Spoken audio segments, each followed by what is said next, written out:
కాంగ్రెస్ సర్కారు ఇలా వచ్చిందో లేదో అప్పుడే సిరిసిల్ల నేతన్నలకు మళ్లీ కష్టాలు మొదలయ్యాయి. ప్రభుత్వం ప్రతి ఏడాది ఇచ్చే విద్యార్థుల యూనిఫామ్ల ఆర్డర్లు ఇప్పటిదాకా రాలేదు.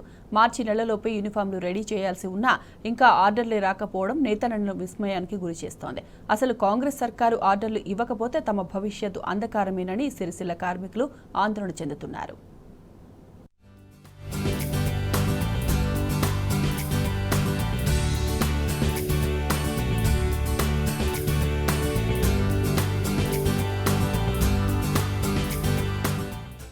నేతన్నల పేరు చెప్పగానే ముందుగా గుర్తొచ్చేది సిరిసిల్లే. ఇక్కడి వస్త్ర పరిశ్రమలో మూడంచెల వ్యవస్థ ఉంది.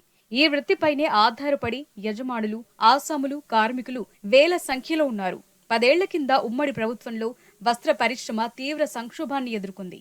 వందల సంఖ్యలో కార్మికులు ఆత్మహత్యలకు పాల్పడ్డారు, ఆకలి చావులకు గురయ్యారు. కానీ స్వరాష్ట్రంలో తొలి ముఖ్యమంత్రి కేసీఆర్ మాత్రం సిరిసిల్ల వస్త్ర పరిశ్రమకు పునరుజ్జీవం కల్పించారు. పరిశ్రమకు చేయూతనిచ్చి కార్మికులకు అన్ని విధాల అండగా నిలిచింది. అప్పటి నుంచి ఇప్పటి వరకు ఎలాంటి ఒడిదుడుకులు లేకుండా సాఫీగా నడిచిన వస్త్ర పరిశ్రమకు ప్రభుత్వం మారటంతో మళ్లీ కష్టాలు మొదలయ్యాయి.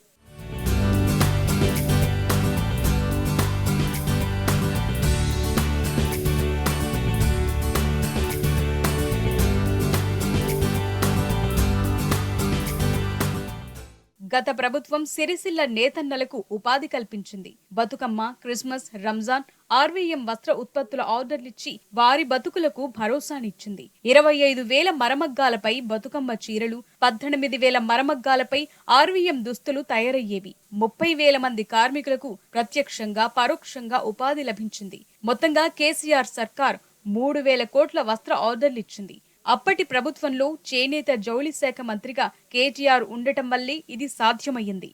2021 సంవత్సరం నుంచి గత సర్కార్ వరుసగా వస్త్ర ఆర్డర్లు ఇస్తూ వచ్చింది. ఏప్రిల్లో 1 కోటి చీరల బతుకమ్మ ఆర్డర్లు ప్రభుత్వమే ఇచ్చింది. తయారీ లక్ష్యం సెప్టెంబర్ నెలాఖరులోగా పూర్తి చేయాల్సి ఉంటుంది. నవంబర్లో ఆర్వీఎం విద్యార్థుల యూనిఫామ్ల తయారీ ఆర్డర్లు వచ్చేవి. నవంబర్లో ఉత్పత్తులు ప్రారంభించి మార్చి కల్లా లక్ష్యాన్ని పూర్తి చేసేది. కొత్త విద్యా సంవత్సరం ప్రారంభంలో విద్యాశాఖ విద్యార్థులకు దుస్తులు కుట్టించి అన్ని పాఠశాలలకు సరఫరా చేసేది. విద్యార్థుల యూనిఫామ్ల తయారీకి గాను ప్రతి సంవత్సరం మార్చి నెలాఖరులోగా దాదాపు 30 లక్షల మీటర్ల వస్త్రాన్ని ఉత్పత్తి చేయించేవారు. రాజీవ్ విద్యా మిషన్ ద్వారా విద్యా సంవత్సరం ప్రారంభంతోనే విద్యార్థులకు గత సర్కార్ 2 జతల యూనిఫామ్లు అందించేది. కేసీఆర్ ప్రభుత్వం 2021 నుంచి రాజీవ్ విద్యా మిషన్ కు సంబంధించిన ఆర్డర్లు సిరిసిల్లకే ఇచ్చింది. దీంతో ఏటా ప్రభుత్వం ఇచ్చే వస్త్ర ఆర్డర్లపైనే సిరిసిల్ల వస్త్ర పరిశ్రమ నడుస్తోంది. చేతి నిండా పనితో కార్మికులకు మంచి ఉపాధి దొరికింది. ఫలితంగా వారి జీవితాల్లో వెలుగులు నిండాయి. కానీ ఈసారి మాత్రం అలాంటి పరిస్థితి కనిపించటం లేదు.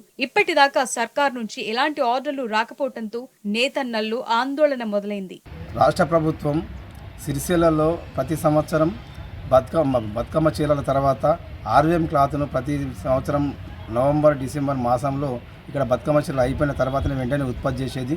కానీ ఆ ఆర్డర్లు ఇంతవరకు ప్రభుత్వం విడుదల చేయలేదు. ఇప్పుడు కాంగ్రెస్ ప్రభుత్వం ఈ ఆర్వీఎం క్లాత్కు సంబంధించిన ఆర్డర్ను వెంటనే సిరిసిల్లకు ఇవ్వాలని మేము పవర్ వర్కర్స్ సిఐటిగా డిమాండ్ చేస్తున్నాం.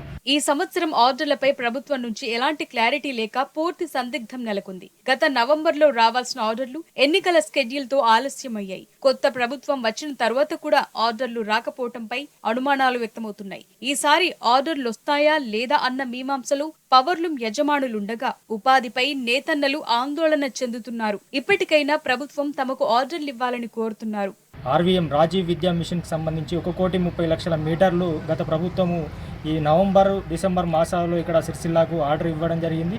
కానీ ప్రస్తుతం బతుకమ్మ చీరలు అయిపోయి 3 నెలలు అవుతున్నా కూడా ఏ ప్రభుత్వ ఆర్డర్ కూడా ఇక్కడ ఇవ్వకపోవడం వల్ల, ఇక్కడ ఉన్నటువంటి పాలిస్టర్ కూడా మార్కెట్ లేకపోవడం వల్ల కారణాలతో ఇక్కడ యజమానులు పరిశ్రమలను మూసివేయడం జరుగుతూ ఉంది. దీనివల్ల వేలాది మంది కార్మికులు మరి రోడ్డున పడ్డటువంటి పరిస్థితి ఉంది. కాబట్టి వెంటనే ఆర్వీఎం వస్త్రానికి సంబంధించిన ఆర్డర్ను ఈ ప్రభుత్వం వెంటనే అందించి కార్మికులకు ఉపాధి కల్పించే విధంగా చర్యలు తీసుకోవాలని చెప్పి మేము కార్మికులందరి పక్షాన కూడా ఈ ప్రభుత్వాన్ని డిమాండ్ చేయడం జరుగుతూ ఉంది. కొత్త ప్రభుత్వం వచ్చినా ఇప్పటి వరకు ఆర్డర్లు రాలేదు. పైగా ఉత్పత్తి చేయాల్సిన గడువు దగ్గరలోనే ఉంది. 90 లక్షల మీటర్లు 6 నెలల్లో తయారు చేయాల్సి ఉండగా ఇప్పటి వరకు దీనిపై అధికారుల నుంచి ఎలాంటి సమాచారం రాకపోవడంతో అటు వస్త్ర ఉత్పత్తిదారులు, ఇటు కార్మికుల్లో ఆందోళన వ్యక్తమవుతోంది. ఈ నేపథ్యంలో ఇప్పటికైనా ఆర్డర్లిచ్చి తమను ఆదుకోవాలని నేతన్నలు కోరుతున్నారు. తమపై వివక్ష వీడి ఉపాధికి మార్గం చూపాలని నేత కార్మికులు సర్కారుకు విజ్ఞప్తి చేస్తున్నారు. మానవీయ కోణంలో ఆలోచించి తమ బతుకులను నిలబెట్టాలని కోరుతున్నారు.